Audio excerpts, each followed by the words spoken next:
എന്നോടൊപ്പമുള്ളത് orthodox സഭയുടെ പരമാധ്യക്ഷൻ ബസേലിയോസ് മാർത്തോമ മാത്യൂസ് തൃതീയൻ കാതോലിക്ക ബാവയാണ്. ആദ്യമേ തന്നെ വയനാട് ഇങ്ങനൊരു ദുരന്തമുണ്ടായപ്പോൾ തന്നെ ഒരു സഹായം നൽകണം എന്നൊരു തീരുമാനത്തിലേക്ക് എത്തുകയായിരുന്നല്ലേ തിരുമേനി? അപ്പോൾ വയനാട് ദുരന്തമുണ്ടായത് കേരള സമൂഹത്തിൻ്റെ മുഴുവനായിരിക്കുന്ന ഒരു ദുഃഖമാണ്. അവിടെ കഷ്ടപ്പെടുന്ന മനുഷ്യരെ സഹായിക്കേണ്ടത് നമ്മുടെ ഒരു ധാർമ്മികമായ ഉത്തരവാദിത്വമാണ്.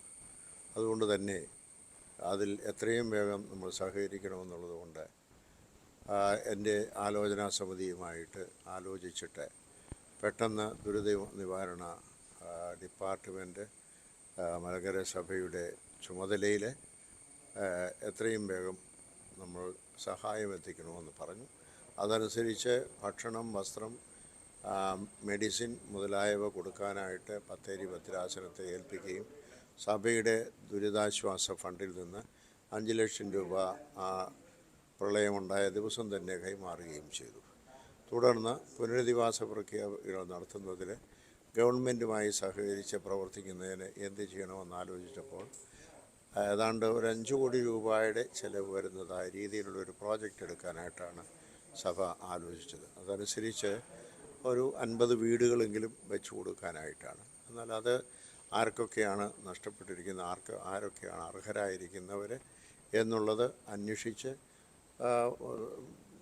ഗവൺമെൻറ് അധികാരികളുമായി സഹകരിച്ച് അവരുടെ പുനരധിവാസ പ്രോഗ്രാമുമായി സഹകരിച്ച് നടപ്പിൽ വരുത്തുവാനായിട്ടാണ് ഇപ്പോൾ നമ്മൾ തീരുമാനിച്ചിരിക്കുന്നത്.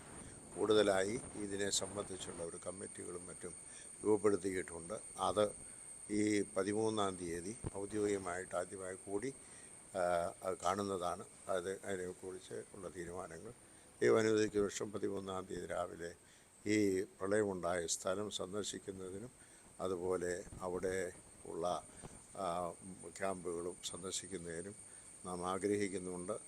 അതിനുശേഷം മീറ്റിംഗ് കൂടി അത്യാവശ്യമായ ചില തീരുമാനങ്ങളെടുത്ത് കാര്യങ്ങൾ പ്രവൃത്തി വരുത്തുവാനായിട്ടാണ് ആഗ്രഹിക്കുന്നത്. ഈ കാര്യത്തിലേക്ക് അനേകം ആളുകൾ മലങ്കര സഭാംഗങ്ങളായിരിക്കുന്നവർ ഓഫറുകൾ നൽകിയിട്ടുണ്ട്. അതുപോലെ ഈവൻ താമസിക്കാനുള്ള സ്ഥലം പോലും സ്ഥലമൊക്കെ വാഗ്ദാനം ചെയ്തു ചിലർ. സ്ഥലമൊക്കെ വാഗ്ദാനം ചെയ്തിട്ടുണ്ട്. പിന്നെ ആ സ്ഥലത്ത് പറ്റിയില്ലെങ്കിൽ എന്ത് ചെയ്യണമെന്നുള്ളതിനെക്കുറിച്ച് ഞങ്ങൾ ചിന്തിക്കുന്നുള്ളൂ. ആളുകൾ താമസിക്കാൻ ആഗ്രഹിക്കുന്നതായ ആ സ്ഥലം അതാണോ എന്നുള്ളതിനെക്കുറിച്ച് ചിന്തിക്കണം.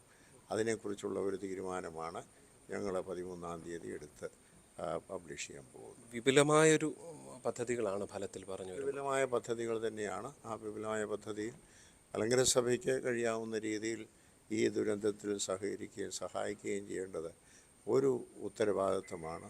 അത് നിർവഹിക്കുവാൻ തന്നെയാണ് നമ്മൾ ആഗ്രഹിക്കുന്നത്. ഈ മടിച്ചു നിൽക്കുന്ന മനുഷ്യരൊക്കെ കാണും സഹായത്തിനൊക്കെ, അവരോടൊക്കെ തിരുമേനിക്ക് എന്താണ് പറയാനുള്ളത്? അനേകം ആളുകൾ ഇതിനോടകം മുന്നിട്ടിറങ്ങിയിട്ടുണ്ട്. പിന്നെ നിശ്ചയമായിട്ടും ഇത് പ്രവൃത്തി പദത്തിൽ വന്നു കഴിയുമ്പോൾ, പദ്ധതി തുടങ്ങി കഴിയുമ്പോൾ മടിച്ചു നിൽക്കുന്ന ആളുകളെല്ലാവരും ഇത് സഹകരിച്ച് വരുമെന്നുള്ളതിന് യാതൊരു സംശയമില്ല. ഇപ്പോൾ എന്താണ് ചെയ്യുന്നത്, എന്തൊക്കെയാണ് നടപ്പാക്കാൻ പോകുന്നത് എന്നുള്ള വ്യക്തമായ ഒരു പദ്ധതി ഇതുവരെയും നമുക്ക് രൂപപ്പെട്ടിട്ടില്ല. അങ്ങനെ രൂപപ്പെട്ട് കഴിയുമ്പോൾ ജനസാമാന്യം കരുണയുള്ളവരാണ്. അവർ കരുണയോടുകൂടെ പ്രവർത്തിക്കുമെന്ന് തന്നെയാണ് നമ്മുടെ വിശ്വാസം. എന്തായാലും വലിയൊരു പ്രഖ്യാപനമാണ്. പ്രത്യേകിച്ച് 50 വീടുകൾ എന്നൊക്കെയുള്ള പ്രാഥമികമായ ആലോചനകളാണ്. 5 കോടിയെങ്കിലും സമാഹരിച്ചുകൊണ്ടുള്ള വലിയ പദ്ധതിക്കാണ് ഓർത്തഡോക്സ് സഭ ആലോചനകൾ നടത്തുന്നത്. അത് പരമാവധി വേഗത്തിൽ തന്നെ നടപ്പാകാൻ കഴിയട്ടെ എന്ന് നമുക്കും ആശംസിക്കാം. കോട്ടയത്ത് നിന്ന് ജി ശ്രീജിത്ത്, ന്യൂസ് 18.